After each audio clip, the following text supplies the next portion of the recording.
It is very important.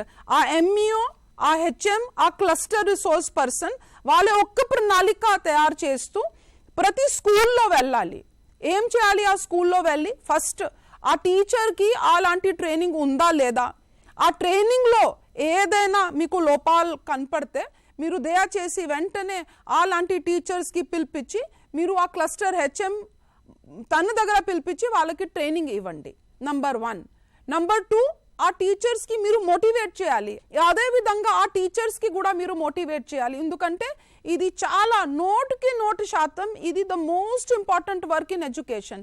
నేను చెప్తా వచ్చాను, breathe in FLN, breathe out FLN. అంతా మన బాడీకి ఎంత ఇంపార్టెంట్ ఈ ఊపిరి, ఆ చదువుకి అంతతో ఎక్కువ ఇంపార్టెంట్ ఈ ఎఫ్ఎల్ఎన్.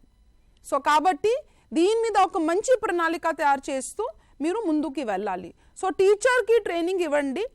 టీచర్ కరెక్ట్గా అసెస్మెంట్ చేస్తున్నారా, రెమిడియల్ ఇస్తున్నారా లేదా, ఒక భాగం. రెండో భాగం, ఆ టీచర్ ఎక్కడెక్కడ ఎక్సెల్ ఉందో ఆ వాడుతున్నారా లేదా, ఎఫ్ఎల్ఎన్ టెక్స్ట్ బుక్ వాడుతున్నారా లేదా, వర్క్ బుక్ వాడుతున్నారా లేదా, మోడల్ బుక్స్ టీచర్కి ఇచ్చిన వాడుతున్నారా లేదా, మీరు అందరికీ ఇన్స్పెక్షన్ చేయాలి. క్లస్టర్ హెచ్ఎంగా, ఎంఈఓగా మీరు అదే చూసుకోవాలి. ఇచ్చిన అన్ని శాంపుల్ పేపర్, మన ఎస్సీఆర్టీ నుంచి అసెస్మెంట్, మోడల్ పేపర్, మాక్ చేస్తున్నారా లేదా.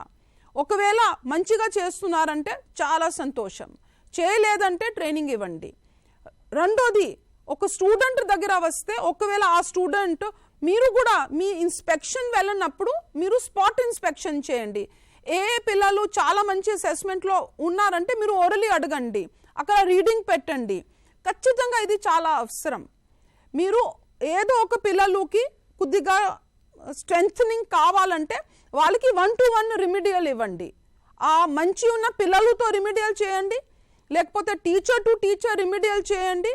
అండ్ ఖచ్చితంగా వాళ్ళ తల్లిదండ్రి పిలిపించి, చూడు అమ్మ, ఇంట్లో వెళ్ళిన తర్వాత కూడా ఇవన్నీ ఎక్సర్సైజెస్ వీళ్ళు ఖచ్చితంగా చేయాలంటే ఆ తల్లిదండ్రికి కూడా దాంట్లో మీరు పాల్గొవాలి.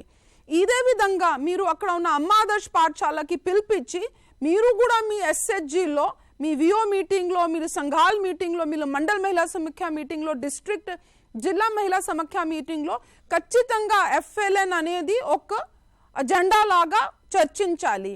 మా బడిలో, మా స్కూల్లో ఎంతమంది పిల్లలు కొద్దిగా సరిగా రాయలేకపోతున్నారు, సరిగా చెప్పలేకపోతున్నారు, మీరు కూడా మీ వైపు నుంచి అక్కడ నుంచి వాలంటీర్ తీసుకొని ఈవినింగ్ క్లాసెస్ కానీ ఇంట్లో క్లాసెస్ ఖచ్చితంగా పెట్టాలి.